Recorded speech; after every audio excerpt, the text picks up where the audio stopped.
আসসালামু আলাইকুম। ববি কিচেনে সবাইকে স্বাগতম। বরাবরের মতো আরো একটা নতুন রেসিপি নিয়ে হাজির হয়েছি। আমার আজকের রেসিপিতে থাকছে ঘরোয়া উপকরণ দিয়ে কিভাবে রেস্টুরেন্টের মতো ফ্রাইড চিকেন তৈরি করা যায়। আমার রেসিপিতে সেটাই থাকছে। তো চলুন দেখে আসি রেসিপিটা। তো আমার প্রথমে লাগছে এখানে মুরগির মাংস। তো আমি লেগ পিস নিয়েছি। আপনারা চাইলে যেকোনো পিসই নিতে পারেন। তো মাংসটা আমি কেটে ভালোভাবে ধুয়ে নিয়েছি। আর এই লেগের উম মাঝে মধ্যে আমি একটু কেটে নিয়েছি। লেগ পিসটা কিন্তু একটু এভাবে কেটে নিলে তাড়াতাড়ি সিদ্ধ হবে, খেতে কিন্তু ভালো হবে। তো আমি দিয়ে দিচ্ছি এখানে টমেটো সস ১ চা চামচ আর দিয়ে দিচ্ছি সয়া সস ১ চা চামচ।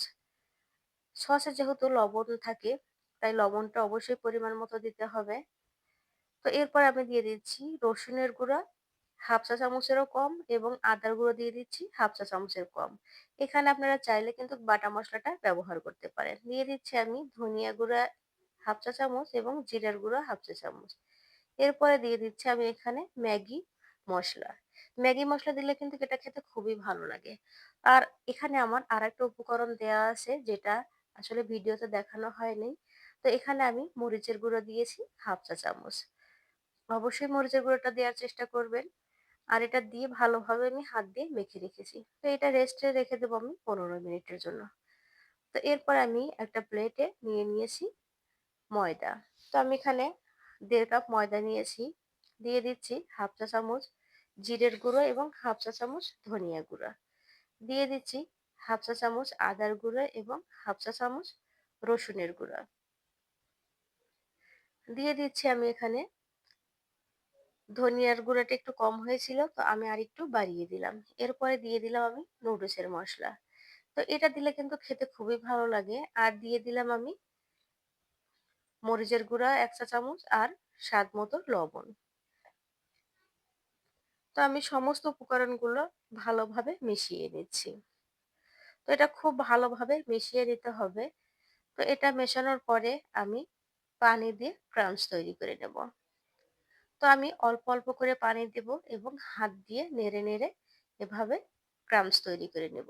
তো এভাবে কিন্তু আমি অনেক কয়েকবার পানি দিয়ে এভাবে ক্রাম্স তৈরি করে নিয়েছি। তো আপনারা দেখে বুঝতে পারছেন ক্রাম্স কিন্তু তৈরি হয়ে যাচ্ছে। তো আমার এটা রেডি হয়ে গেছে দেখতে পাচ্ছেন। তো আমি এখন এইটা চালুনির সাহায্যে চেলে নেব। তো আমি একটা চালুনি নিয়েছি আর চালুনি দিয়ে আমি এই ক্রাম্স গুলো চেলে নিচ্ছি যেন গুঁড়ো যে থাকে গুঁড়োগুলো আলাদা হয়ে যায়। তো গুঁড়োগুলো আলাদা করে নিচ্ছি আমি। তো এভাবে কিন্তু আমি সবগুলাই একইভাবে চেলে নিচ্ছি। তো এটা চালা হয়ে গেছে দেখতেই পাচ্ছেন। তো এই গুঁড়োগুলো দিয়ে আমি ঘন একটা ব্যাটার তৈরি করে নেব। তো আমি ঘন একটা ব্যাটার তৈরি করে নিয়েছি। এর ঘনত্বটা আমি দেখিয়ে দিচ্ছি। ঘনত্বটা কিন্তু এরকম থাকতে হবে। তো আমি এটা রেখে চুলায় চলে যাচ্ছি। চুলাতে আমি তেল বসিয়ে দিলাম। তো তেলটা গরম হতে হতে আমরা এটা কোট করে নেব। তো আমি প্রথমে বেটারে আমি মাংসটা চুবিয়ে নিচ্ছি। এরপরে আমি ক্রামসে কোট করে নিচ্ছি। তো এটা কিন্তু খুবই আলতো হাতে কোট করে নিতে হবে। দেখতেই পাচ্ছেন আমি কিভাবে কোট করে নিচ্ছি। তো আলতো হাতে এভাবে কোট করে নিলেই হবে। তো এরপরে তেলটা গরম হয়ে আসছে আমি তেলে ছেড়ে দিচ্ছি।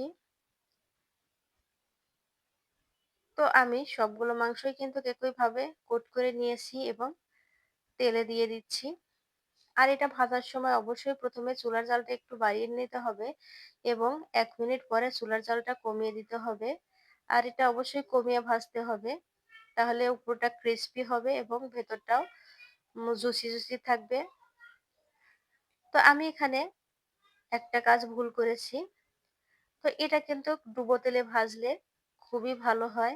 তো অবশ্যই চেষ্টা করবেন ডুবো তেলে ভাজতে। বিশেষ করে এটা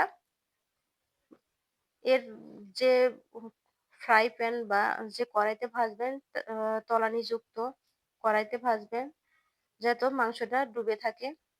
তো আমি এটা উল্টিয়ে পাল্টিয়ে ভেজে নিয়েছি। তো আমার সময় লাগছে প্রায় 15 থেকে 16 মিনিট। তো আমি এখন উঠিয়ে নিচ্ছি। উঠিয়ে পরিবেশন করছি। তো আমার এই রেসিপিটা যদি আপনাদের ভালো লেগে থাকে অবশ্যই লাইক, কমেন্ট, শেয়ার করবেন। আর এই ভিডিওটা আমার ফেসবুক পেজ থেকে দেখলে ফেসবুক পেজটাতে ফলো দিয়ে রাখবেন। আর যদি ইউটিউব চ্যানেল থেকে দেখেন তাহলে ইউটিউব চ্যানেলটাকে সাবস্ক্রাইব করে রাখবেন পরবর্তী ভিডিওগুলো দেখার জন্য। আল্লাহ হাফেজ।